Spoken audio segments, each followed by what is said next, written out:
नमस्कार दोस्तों, स्वागत है आपका आज की वीडियो में। तो मान लीजिए आपके सामने एक सिचुएशन है कि किसी कंट्री के एयर डिफेंस रडार पर एक एयरक्राफ्ट डिटेक्ट होता है, फिर अचानक गायब भी हो जाता है एंड ऑपरेटर दोबारा चेक करता है लेकिन कुछ दिखाई नहीं पड़ता और कुछ ही सेकंड बाद एक एक्सप्लोजन होता है, मतलब टारगेट डिस्ट्रॉय हो चुका होता है और किसी को एग्जैक्ट पता नहीं होता कि अटैक कहाँ से हुआ। और यही होता है 5th जनरेशन फाइटर का रियल एडवांटेज। यहाँ एयरक्राफ्ट सिर्फ स्पीड या पावर से काम नहीं करता, बल्कि स्टिल्थ और इन्फॉर्मेशन से गेम को जीता जाता है, जहाँ एनिमी को समझने का टाइम ही नहीं मिलता कि थ्रेट कहाँ है। अब सवाल ये है कि आज के टाइम पर कौन से फाइटर जेट्स एक्चुअली इस लेवल पर हैं, कौन जेन्युइनली स्टिल्दी हैं, कौन सबसे इफेक्टिव है रियल कॉम्बैट में। और आज हम जानेंगे कि कौन से वो बेस्ट फाइटर जेट हैं दुनिया में जो सबसे बेस्ट हैं। यहाँ हम किसी जेट को रैंकिंग नहीं दे रहे कि ये सबसे अच्छा है और अगला उससे कम अच्छा। यहाँ बात बेसिकली सिर्फ बेस्ट जेट की होगी, क्योंकि हर कंट्री की रिक्वायरमेंट, बजट और सिचुएशन अलग होती है। तो ये कह पाना सही नहीं होगा कि एक जेट हर एक सिनारियो में टॉप में रहे। इसलिए यहाँ फोकस रहेगा stealth, sensor, real combat performance और स्ट्रेटेजिक वैल्यू पर। तो चलिए शुरू करते हैं।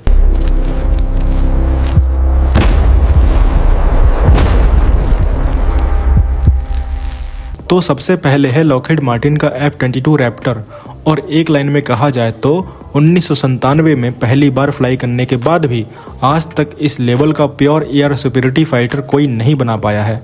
और इसे यूएस की लॉकहीड मार्टिन ने बनाया और इसे ऑफिशियली 2005 में यूएस एयरफोर्स में शामिल कर लिया गया। तो F-22 को अच्छे से समझने के लिए हमें 3 चीज़ें कंसीडर करनी पड़ेंगी। पहली स्टिल्थ, दूसरी सुपर क्रूज और तीसरी सुपर मनोवरेबिलिटी। तो इसका रडार क्रॉस सेक्शन बहुत ही ज़्यादा कम माना जाता है, करीब 0.0001 मीटर स्क्वायर। मतलब एनिमी रडार को ये तब दिखेगा जब ऑलरेडी बहुत लेट हो चुका होगा। और मॉडर्न एयर कॉम्बैट का बेसिक रूल यही है कि जो पहले अपने टारगेट को डिटेक्ट करेगा वही पहले फायर करेगा और ज़्यादा चांसेस उसके ही जीतने के होंगे। इस इक्वेशन में F-22 ऑलमोस्ट हमेशा एडवांटेज में रहता है। और इसमें प्रैट एंड व्हिटनी के 2 यानी twin engine F-119 PW100 turbofan engines use किए गए हैं, जिससे F-22 मैक 1.8 तक बिना आफ्टर बर्नर के फ्लाई कर सकता है। इसका मतलब ये है कि फ्यूल ज़्यादा एफिशिएंट तरीके से यूज होता है, रेंज बेटर मिलती है और सबसे इम्पोर्टेंट हीट सिग्नेचर कम रहता है। आफ्टर बर्नर यूज करने से एयरक्राफ्ट इजीली डिटेक्ट हो सकता है, लेकिन F-22 को उसकी ज़रूरत ही नहीं पड़ती। और रेंज की बात करें तो F-22 का कॉम्बैट रेडियस रफली 3000 किलोमीटर के आसपास माना जाता है। इसके थ्रस्ट वेक्टरिंग इंजन्स अलाउ करते हैं कि ये ऐसे एंगल पर टर्न और मनोवर करें जो नॉर्मल जेट के लिए पॉसिबल नहीं है। अगर कभी क्लोज कॉम्बैट सिचुएशन आ जाए तो F-22 वहाँ भी डेंजरस हो जाता है। अब एवियोनिक्स की बात करें तो इसका APG-77 एस रडार इतना एडवांस्ड है कि ये एनिमी एयरक्राफ्ट को काफ़ी पहले ही ट्रैक कर लेता है, जब दूसरे पायलट को अंदाज़ा भी नहीं होता कि वो डिटेक्ट हो चुका है। ये radar low probability of intercept mode में काम करता है, यानी इसके सिग्नल दूसरे सिस्टम के लिए पकड़ना बहुत मुश्किल होता है। और वेपन्स की बात करें तो F-22 मेनली AIM-122 AMRAAM और AIM-9 side vendor missile carry करता है, लेकिन इसका रियल स्ट्रेंथ इसका stealth plus first shot capability है। मतलब एनिमी को पता चलने से पहले ही ये मिसाइल लॉन्च कर देता है, जिससे रिएक्शन का टाइम ऑलमोस्ट 0 हो जाता है। लेकिन यहाँ एक बड़ी लिमिटेशन भी है कि इसका प्रोडक्शन 2011 में बंद हो चुका है और टोटल सिर्फ लगभग 186 एयरक्राफ्ट ही बनाए गए। इतनी पावरफुल मशीन होने के बाद भी इसकी क्वांटिटी बहुत लिमिटेड है। और सबसे इम्पोर्टेंट, ये एक्सपोर्ट भी नहीं किया जाता। जापान और ऑस्ट्रेलिया जैसे क्लोज अलाइज ने तक इस पे इंटरेस्ट दिखाया, लेकिन यूएस ने क्लियरली मना कर दिया। और यहाँ F-22 रैप्टर की बेसिक कॉस्ट लगभग 1200 करोड़ रुपए होती है, लेकिन टोटल डेवलपमेंट कॉस्ट मिला के ये 2800 करोड़ रुपए पर जेट पड़ जाती है। खैर इंडिया के लिए F-22 डायरेक्ट ऑप्शन तो नहीं है, पर फ्यूचर में इंडिया का AMCA जब भी आएगा उसे इसी लेवल के स्टैंडर्ड्स पर कंपेयर किया जाएगा। और अभी तक चाइना के पास भी F-22 का कोई एग्जैक्ट इक्विवेलेंट नहीं है, जो ओवरऑल बैलेंस ऑफ पावर में एक इंटरेस्टिंग फैक्टर क्रिएट करता है। और अब आते हैं अगेन लॉकहीड मार्टिन के F-35 लाइटनिंग 2 पर। और ये वो एयरक्राफ्ट है जिसने 5th जनरेशन टेक्नोलॉजी को एक कंट्री से निकालकर पूरी वेस्टर्न अलायंस तक पहुंचा दिया। तो अब F-35 को सिंपली समझते हैं। ये दुनिया का सबसे नेटवर्क सेंट्रिक फाइटर है। ये एक तरह का फ्लाइंग सेंसर एयरक्राफ्ट भी है, यानी ये अपने आसपास की पूरी बैटलफील्ड की इंफॉर्मेशन कलेक्ट करता है, उसे प्रोसेस करता है और रियल टाइम में पायलट के साथ साथ दूसरे फ्रेंडली एसेट्स के साथ भी शेयर करता है। इसका AN/APG-81 S radar distributed aperture system, जिसमें मल्टीपल इंफ्रारेड कैमरास मिलकर 360 डिग्री कवरेज देते हैं, और इलेक्ट्रो ऑप्टिकल टारगेटिंग सिस्टम, ये सब मिलकर पायलट को एक कंप्लीट पिक्चर देते हैं। मतलब पायलट को अलग अलग स्क्रीन देखने की जरूरत नहीं पड़ती, सब कुछ एक इंटीग्रेटेड व्यू में मिलता है। इसी वजह से F-35 का सबसे बड़ा स्ट्रेंथ है सिचुएशनल अवेयरनेस, यानी पायलट को बैटलफील्ड का सबसे क्लियर और अपडेटेड व्यू मिलता है।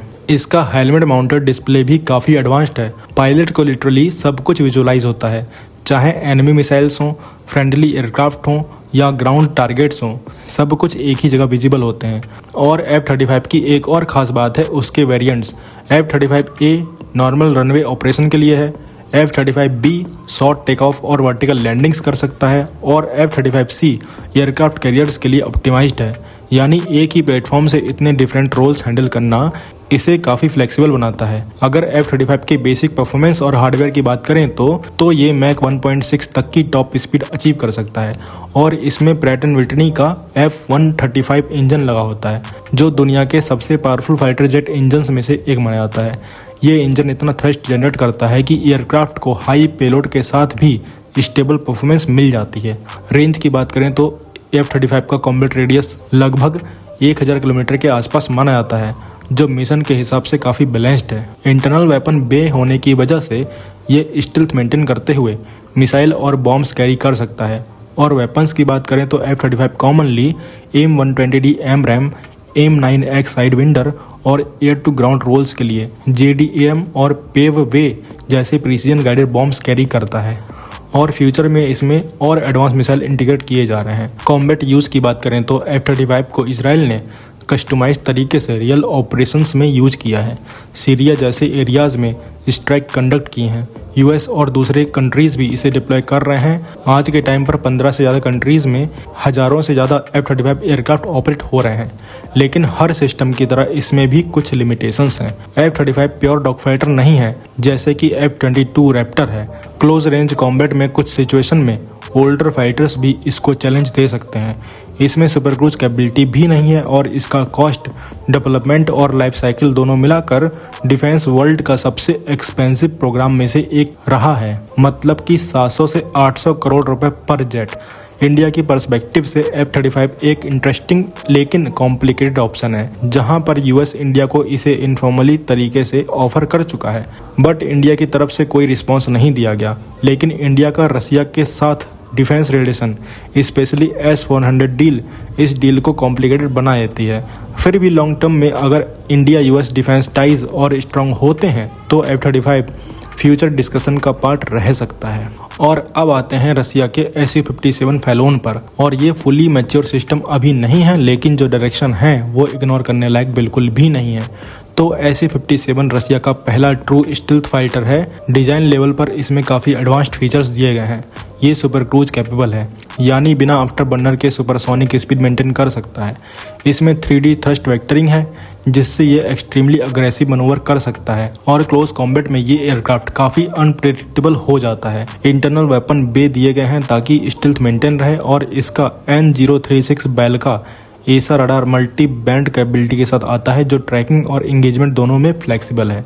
रेंज की बात करें तो SU-57 का कॉम्बैट रेडियस रफली 1500 किलोमीटर के आसपास माना जाता है, जो इसे लॉन्ग रेंज ऑपरेशन के लिए सूटेबल बनाता है। इंजन साइड पर अभी इसमें AL-41F1 इंजन यूज हो रहा है, लेकिन फ्यूचर के लिए इस डेलिए 30 इंजन डेवलप हो रहा है, जो बेटर थ्रस्ट, बेटर एफिशिएंसी और बेटर स्टिल्थ प्रोवाइड करेगा।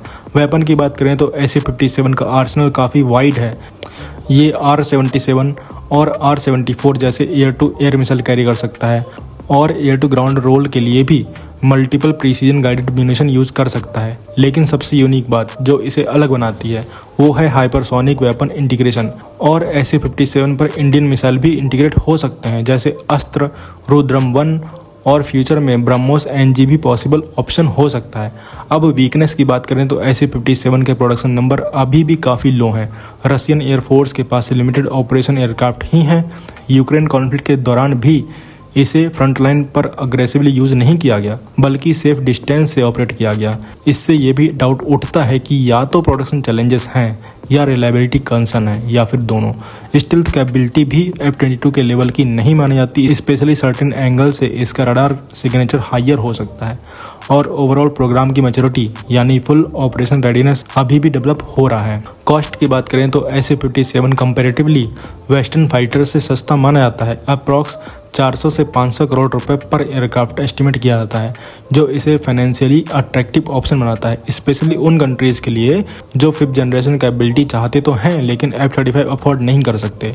अब इंडिया के पर्सपेक्टिव से देखें तो SF-57 काफ़ी इंपॉर्टेंट हो जाता है, क्योंकि रसिया ने इंडिया को SF-57 की फुल ट्रांसफर टेक्नोलॉजी ऑफर की है एंड HAL और रसिया के बीच को प्रोडक्शन की डिस्कशन चल रही हैं। रशियन टीम्स इंडिया की फैसिलिटीज़ असेस कर चुकी है और इंडियन एयरफोर्स को प्रेजेंटेशंस भी दी गई हैं। यहाँ अभी इंडिया के साइड से जवाब देना बाकी है। और अगला जेट है फ्रांस का डसॉल्ट राफेल। टेक्निकली राफेल एक 4.5 जनरेशन एयरक्राफ्ट है, मतलब फुल स्टील्थ तो नहीं है, लेकिन जो चीज़ इसे स्पेशल बनाती है वो है इसका real combat experience. Afghanistan, Libya, Mali, Syria, Iraq, ये सब जगह राफेल ने एक्चुअल मिशन फ्लाई किए हैं। ये सब ट्रायल्स या एक्सरसाइज नहीं थी, बल्कि रियल कॉम्बैट सिचुएशन थी जहां एयरक्राफ्ट ने परफॉर्म किया, टारगेट हिट किए और सेफली रिटर्न भी किया। यानी इस जेट को रियल कॉम्बैट का अच्छा खासा एक्सपीरियंस है।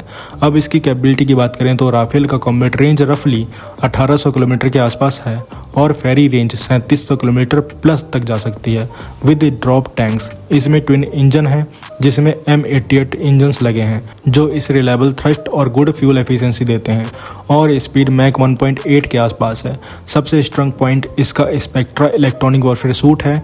ये सिस्टम राफेल को एक तरह का सेल्फ प्रोटेक्शन शील्ड देता है। अगर एनिमी रडार लॉक करे तो स्पेक्ट्रा उसे डिटेक्ट करता है, आइडेंटिफाई करता है और जैम भी कर सकता है। वेपन की बात करें तो राफेल काफ़ी पावरफुल है। इसके पास मीटियोर मिसाइल है जो ramjet powered beyond visual range missile है और इसका नो एस्केप जोन दुनिया के सबसे बड़े जोन्स में एक माना जाता है। सिंपल शब्दों में कहा जाए तो अगर टारगेट इस जोन में आ गया तो बचना बहुत मुश्किल हो जाता है। इसके अलावा मीका मिसाइल क्लोज और मीडियम रेंज के लिए, scalp cruise missile deep strike के लिए और एंटीशिप वेपन भी कैरी कर सकता है। मल्टी रोल कैपेबिलिटी भी इसकी बिगेस्ट स्ट्रेंथ है। Air to air, air to ground, nuclear delivery सब हैंडल कर सकता है। और यहाँ इंडिया ने अस्त्र मिसाइल को राफेल के साथ इंटीग्रेट करने का प्लान बनाया है। साथ ही फ्यूचर में ब्रह्मोस NG को राफेल पर लगाने की पॉसिबिलिटी भी एक्सप्लोर की जा रही है। कॉस्ट की बात करें तो इंडिया के डील के हिसाब से राफेल का approximate cost weapon, support package, training सब इंक्लूड करके 1600 से 1700 करोड़ रुपए पर एयरक्राफ्ट के आसपास पड़ता है। ये एक्सपेंसिव है, लेकिन जो कैपेबिलिटी मिलती हैं वो इसके हिसाब से जस्टिफाई होती हैं। अब वीकनेस की बात करें तो यहाँ स्टील्थ नहीं है। मॉडर्न एयर डिफेंस सिस्टम इसे डिटेक्ट कर सकते हैं। अगर सामने ट्रू स्टील्थ एयरक्राफ्ट हो जैसे F-22 या SF-57 तो राफेल को अपने इलेक्ट्रॉनिक वॉरफेयर और टैक्टिक्स पर हैवीली डिपेंड करना पड़ेगा। इंडिया के पर्सपेक्टिव से देखा जाए तो राफेल सबसे इंपॉर्टेंट एयरक्राफ्ट है इस लिस्ट में, क्योंकि ये ऑलरेडी इंडियन एयरफोर्स का पार्ट है। इंडिया के पास 36 राफेल ऑपरेशनल हैं। अंबाला और हासीमारा बेसिस पर इंडियन नेवी के लिए भी 26 राफेल M ऑर्डर किए गए हैं जो INS विक्रांत पर ऑपरेट करेंगे और MRFA के तहत भी 114 राफेल डील को लेकर भी प्रोसेस चल रही है। और यहाँ सबसे बड़ा एडवांटेज ये है कि फ्रांस ने राफेल को रियल कॉम्बैट में यूज़ करके जो एक्सपीरियंस गेन किया है वो इनडायरेक्टली इंडिया को भी मिल रहा है और इसका सबसे रिसेंट एग्जाम्पल ऑपरेशन सिंदूर था। और अब आते हैं चाइना के चैंगडू J-20 माइटी ड्रैगन पर, जो कि इस लिस्ट का सबसे कंट्रोवर्शियल और सबसे ज़्यादा डिबेट वाला एयरक्राफ्ट है। पेपर पर काफ़ी इम्प्रेसिव लगता है, लेकिन रियलिटी में अभी भी कुछ चीज़ें फुली क्लियर नहीं हैं। J-20 चाइना का सबसे स्टील्थ फाइटर है जो 2011 में पब्लिकली सामने आया और 2017 से सर्विस में है। ये एक लार्ज ट्विन इंजन एयरक्राफ्ट है जिसे लॉन्ग रेंज स्ट्राइक और एयर सिक्योरिटी दोनों रोल्स के लिए डिजाइन किया गया है। इसका साइज बड़ा होने का एक फ़ायदा है, रेंज और फ्यूल कैपेसिटी ज़्यादा मिलती है। एस्टीमेट के हिसाब से इसका कॉम्बैट रेडियस रफली 1100 से 1200 किलोमीटर के आसपास माना जाता है, जो इसे लॉन्ग रेंज मिशन के लिए सुटेबल बनाता है। स्टील्थ की बात करें तो इसका फ्रंटल रडार सिग्नेचर काफ़ी लो माना जाता है, यानी आगे से डिटेक्ट करना मुश्किल हो सकता है, लेकिन साइड और रियर एस्पेक्ट स्टील्थ उतना स्ट्रॉन्ग नहीं माना जाता जितना कि अमेरिकन फाइटर्स में होता है। वेपन के केस में J-20 का मेन स्ट्रेंथ है इसका PL-15 beyond visual range missile, जिसका क्लेम्ड रेंज 200 किलोमीटर से ज़्यादा है। ये एक्टिव रडार गाइडेड मिसाइल है और इसे स्पेसिफिकली लॉन्ग रेंज इंगेजमेंट के लिए डिजाइन किया गया है। इसके अलावा रिपोर्ट के हिसाब से China PL-10 short range missile भी यूज करता है। कुछ डिस्कशंस में PL-17 जैसे अल्ट्रा लॉन्ग रेंज मिसाइल का भी जिक्र आता है, जो अवाक्स जैसे हाई वैल्यू टारगेट के लिए डिजाइन की गई है। अब सबसे क्रिटिकल पॉइंट, इंजन। J-20 का ओरिजिनल गोल था WS-15 इंजन यूज करना, जो इसे ट्रू सुपर क्रूज कैपेबिलिटी दे सके, लेकिन अभी तक ज़्यादातर J-20 एयरक्राफ्ट WS-10 इंजन पर फ्लाई कर रहे हैं, जो रशियन AL-31 डिजाइन से इन्फ्लुएंस्ड हैं। इन इंजन में रिलायबिलिटी और परफॉर्मेंस रिलेटेड कंसर्न रिपोर्ट हुए हैं, और सबसे इम्पोर्टेंट, ये एयरक्राफ्ट को फुल सुपर क्रूज एडवांटेज नहीं देते। इस एस्पेक्ट में J-20 अभी F-22 जैसे एयरक्राफ्ट से पीछे माना जाता है।